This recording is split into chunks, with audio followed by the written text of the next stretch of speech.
Welcome to episode 9 on my series. This time on not being fatalistic, on fatalism and not being fatalistic. So here follows the introduction. Do you ever have the feeling if this doesn't work, fuck all of it then? I'm sure you do, and it has never helped me make a good decision ever. But the question is, how do you combat that particular feeling? And to be honest, I don't have a conclusive answer on how to combat it, but at least I can offer you a couple of examples that I have encountered in my own life where it definitely didn't help out, or it didn't help me.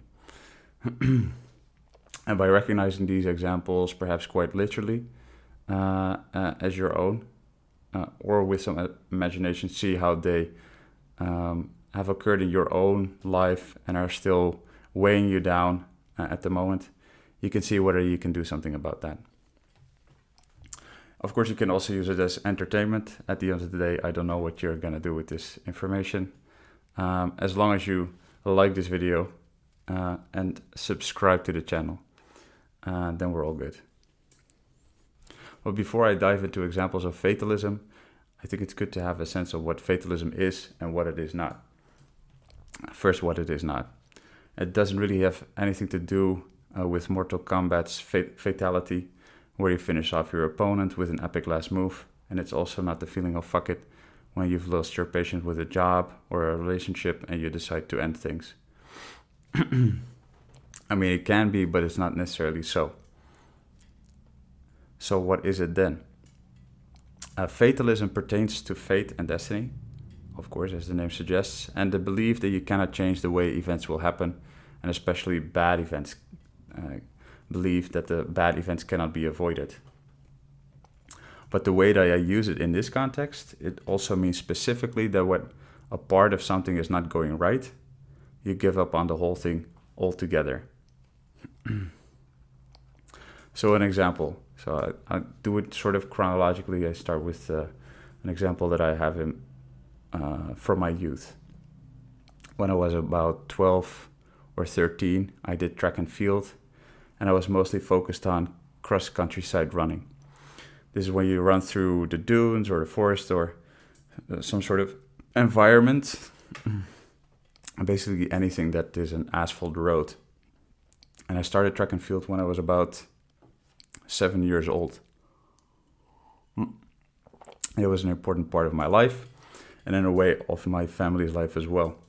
And because they came with me for competitions, and they were all over Zeeland, and Zeeland is hard to travel through because you have to take the ferry and stuff like that. There are many natural obstacles to go from one competition to the other, but it was always great fun. And also, after a while, my dad started to compete too, so in that way, it also became more and more a part of the family. I have really fond memories of that time, of both going there, because you saw all these places that were unfamiliar and new. Year after year, of course, they became familiar, but it expanded my small world that I had in Zeeland. And I also really have fond memories of the sort of drive and peace of mind I felt during the runs, sort of flow. So it's a cool rush to do these kind of competitions. And I remember that I was able to push myself to the limit and a little bit further each time I was growing. My father would say the most important part of the competition is competing and not necessarily winning, but I really like to win. At some point, I became the regional champion in track and field of my age group, specifically cross-country running, And this was when I was 11, I think. I'm not sure. And because of this feeling that the sky was the limit in terms of my physical abilities, I really felt that I'm on top of the world. I wanted to become a sports teacher more than anything.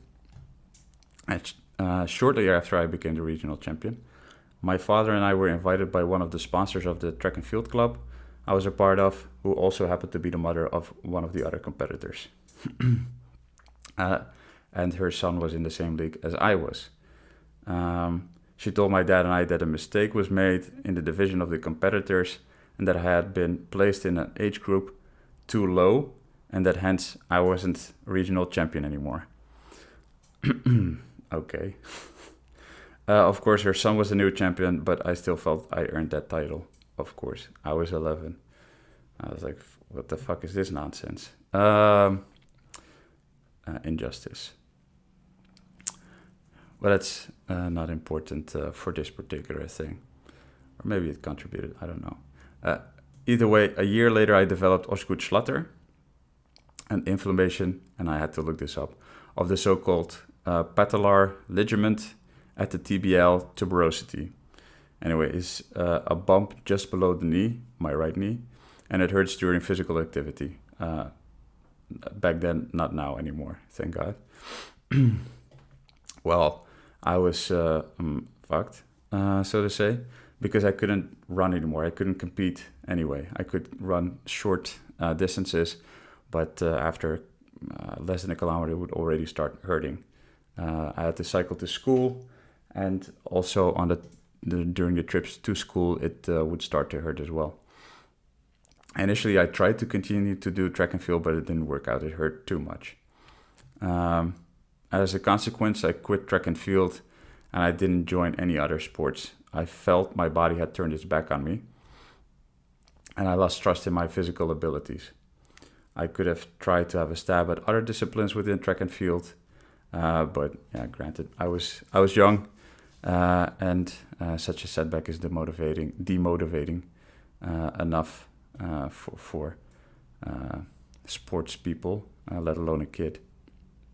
However, I also gave up on my dream to become a sports teacher, and for a long time I ridiculed that dream after that injury, like a long time after that.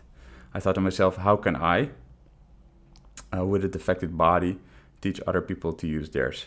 And that's how extreme that thought was. Like, I really felt that my body had failed me, and that brought along a lot of insecurities. And that is the type of fatalism I am talking about, that you cannot allow to determine your future for you. This voice that tells you you can't do it for whatever reason is not the person who you are. I think fatalism often means that you identify yourself with that belittling and scared voice and mute out all of the other ones. Only now, more than 20 years later, I'm starting to seriously reconsider and re-explore whether I want to become a sports teacher. I don't know yet, so let's see. I don't know whether I will do it in the end, but that's not important. At least I'm giving myself a fair chance now. I'm not talking myself down. Another example. My previous example was quite elaborate and perhaps also very specific to my situation, hence maybe not very recognizable for you. And let me therefore take an example that a lot more people can relate to and works cross-generational. At least that's what I think. So there is a particular subject that you're not good at on primary school or secondary school. For me, it was mostly on secondary school. And the teacher remarks that you simply don't have the talent for their area of expertise. Of course, it's a lame excuse for them not doing their job properly. But you don't want to hear this as a student. And this is something my mom heard about her English, for instance, and it's something I heard about mathematics. So that's why I say it's cross-generational. I think it's imbued into the school system a little bit. And in this case, the fatalism doesn't come from within, as in the first example, but it comes from an authority. It's hard to resist such a judgment and go against it and excel after you've been branded as less than, right? Some people can take it as motivation, like I'll show you, but a lot of us don't take it as motivation and will be like fatalistic and think, okay, yeah, fuck it, then for me, it meant I wouldn't put in the effort anymore. And for my mom, this means still that she feels embarrassed speaking English. And for a long time, I thought I couldn't do math. And I do think I have a knack for it. but yeah, it's not something I want to have a go at necessarily. So even if you don't have a talent for something and you'd have to put in more effort than others, it's not a reason to give up or be fatalistic, to just tell yourself, whatever, I'm not even going to try. I'm sure this example must resonate with you one way or another. Maybe it's not about English or math, but in our youth we are very receptive to this type of fatalistic thinking of others. We internalize it and potentially drag with this for the rest of our lives. They put it in your brain, but it's up to you to get it out. So, last example. And of course, this one is about relationships, because it's a common theme. I think it's common, I think even necessary, to have disagreements and fights in your relationships. Not just for the sake of it, and certainly not violent ones, but both verbally and physical, but to make your views known to each other and sometimes to try and get your way. You're not going to agree on everything, and you should definitely not just agree with whatever proposal is thrown your way. Of course, you should pick your battles wisely and not have an argument about everything. In my last relationship, my girlfriend at the time read through my WhatsApp messages and went through my Instagram when I was out for a run. Coming home, I was confronted with messages I had sent to a Japanese woman I met on the street, who was a PhD in English, something that I also studied, and with whom I had a burger with on a later date. After that, a whole debate ensued, whether this constituted a date or not, and even whether this was an attempt from my end to start an affair with this woman. I thought it was a bit far-fetched, but that's a bit of a different discussion, so yeah, let's keep it structured. So immediately afterwards, I defended myself as best as I could, but the little trust there was between us was broken. I really wanted things to work out, but in the end, it didn't seem that anything I did would have made a difference, and I became fatalistic after that. I'll explain how. So when she made a request to unfollow the women I had on Instagram, I unfollowed all of them, including her, just to make a point. But to whom? To whom was I making a point? Because she was not going to go through my phone again. I just hurt myself in some sort of way, because there are other women in my life that are also important to me, not just random women. So yeah, I was stupid and unnecessary, and I should have simply disagreed with her request and contested the fact that she went through my Instagram more than I did. Instead, I was like, yeah, whatever, I'll just go along and fuck everything, basically. At some point, that girlfriend also, in the aftermath of her going through my messages, she blocked me out completely on an emotional level. We were still living in the same house, but I might as well have lived with a ghost. And there was no way this relationship was ever going to be saved. Yet this was expected of me from both her and my friends. Well, some of my friends, not all, thank God, who had now also become her friends. So the friends that also became her friends seemed to put some sort of pressure on me, like, yeah, it's on you now. You have to make sure that you save this relationship. But how was I supposed to do that? I think, like, deep inside, I already knew that there wasn't a chance. But that would also mean that I had to admit to myself that I had failed again in keeping a steady, healthy, and stable relationship, or at least the image of one.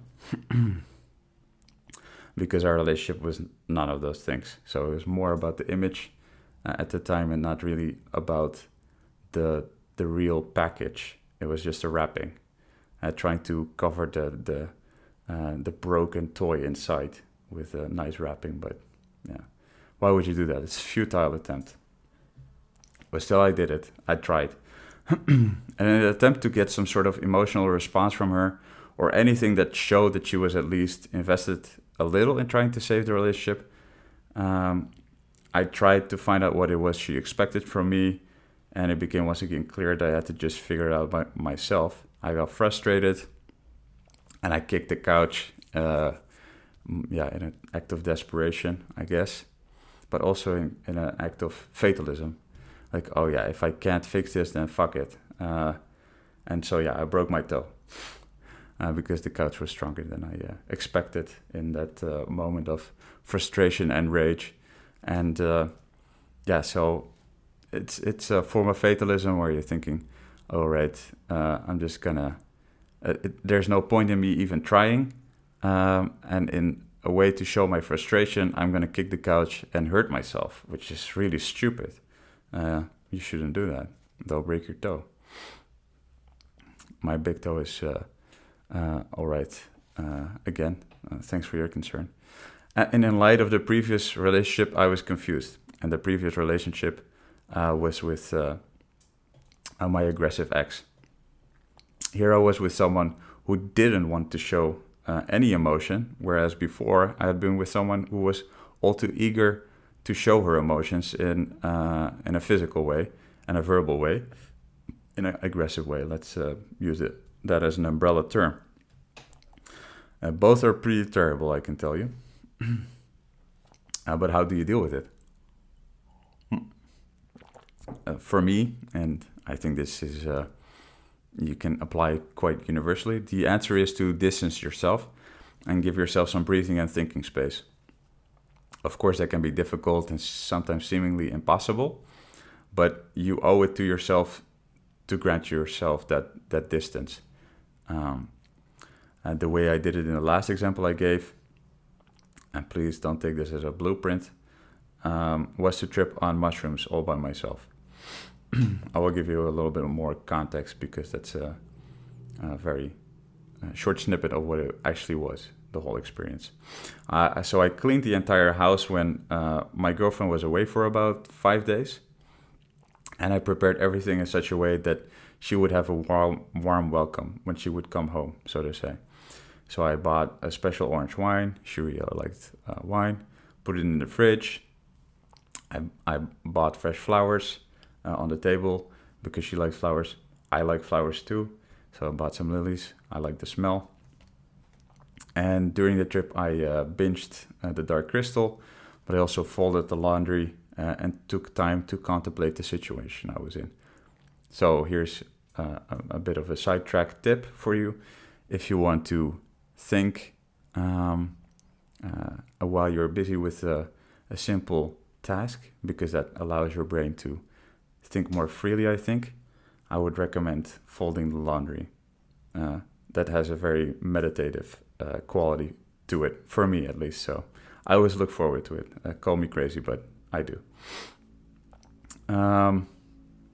First of all, in that situation, when I took the mushrooms, I was incredibly happy that I was by myself and I had the time to quietly tune in on what was going on inside me. If you are in the middle of some sort of crisis situation and you're in it together and you are literally physically together in the same space, there's no time to really think about things, you know? Even if someone is blocking you out emotionally, then that's very distressing already. The person is there, but not really. I felt that I had, when I was contemplating, I felt that I had trouble navigating these troubled waters, and now and in the past. And I asked myself, what way do I want to go? Like, what path should I walk on? I was always looking for answers, but I never really wondered about asking myself the right question. So I asked myself, what do I want to be? And the answer immediately popped up. It was a loving person. I want to be a loving person and a person that is loved. I think a lot of people want that. And the question I then started to ask myself whenever I was in a situation where I had difficulty making a decision is, what would a loving person do? So not what am I supposed to do? What am I supposed to do? No, what would a loving person do? So for me, it creates a distance between me and the situation. It lets me make a decision that closely corresponds to my values and to who I want to be. And towards the end of my girlfriend's vacation, she contacted me to tell me that according to her, I had looked at her stepsister in a way that was not permissible. I had upset her sister and her boyfriend apparently, and now more than a year later, I had to apologize to them both. I refused. Then and there it became clear to me that this relationship was beyond saving. So first, it was somewhere deep down, I think I already had this realization. But after, I think it was 4 days where we just let each other be, I had time to evaluate and reflect on my position in that situation, the things that I had done, which was not all good, but not too bad either, I think. At least I knew where I was standing, and I knew what I was guilty of and what not. She accused me of something I was definitely not guilty of, or at least, maybe I looked at that stepsister, but not in a way that I wasn't undressing her with my eyes or anything. So I thought this is disproportional, and that was not the first time that I was accused of something similar, and the apologies or the counter actions to make up for it were disproportional, or the amount of bullshit that I received for it was disproportional. Let's put it that way. So, if I can't save the relationship anymore, the only thing that I can do is break up. So I did. I broke up with her right then and there on the spot, because a loving person also loves themselves and won't let others tell them what to do, because dispersing orders is not love. That is denigration and humiliation. So don't accept that. So to summarize, fatalism is often accompanied with a sense of inability, guilt, or anger, and a negative feeling either way that forces you to give up. The thing is that you have a choice. Just because you are pushed down doesn't mean you have to kneel or lie down in a corner and cry. Perhaps do that for a little bit, sit with your emotion, process it, but afterwards you're supposed to move on, stand back up again. Don't keep on being pushed down.